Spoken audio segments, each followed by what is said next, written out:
Magandang araw, mga kaibigan. Welcome sa aking vlog.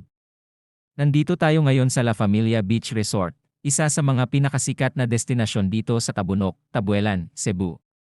Kakarating lang namin dito sa La Familia Beach Resort kaya mag-ikot muna tayo para tingnan ang kagandahan ng view sa resort. Grabe, sobrang ganda ng lugar na to, ang linaw ng tubig, puting buhangin, at napaka-relaxing ng ambience. Kung naghahanap kayo ng perfect getaway para sa pamilya o barkada, ito na yon.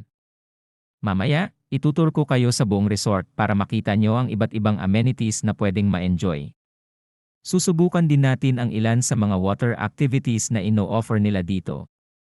Excited na akong ibahagi sa inyo ang experience na to. Kaya kung nag-iisip kayo ng susunod na bakasyon, huwag niyong palalampasin ang La Familia Beach Resort. Stay tuned, mga kaibigan, at huwag kalimutang mag-like, mag-comment, at mag-subscribe para sa mas marami pang travel adventures.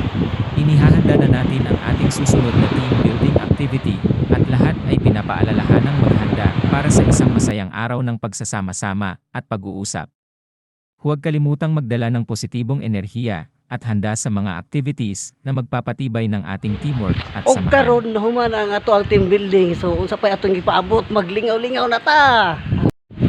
Og sa dili pa nato sugdan ang atong lingaw-lingaw na ata karon sa La Familia Beach Resort, kauban ako nga akong amigo nga si Sir Ayan Kwahutor. Ayan.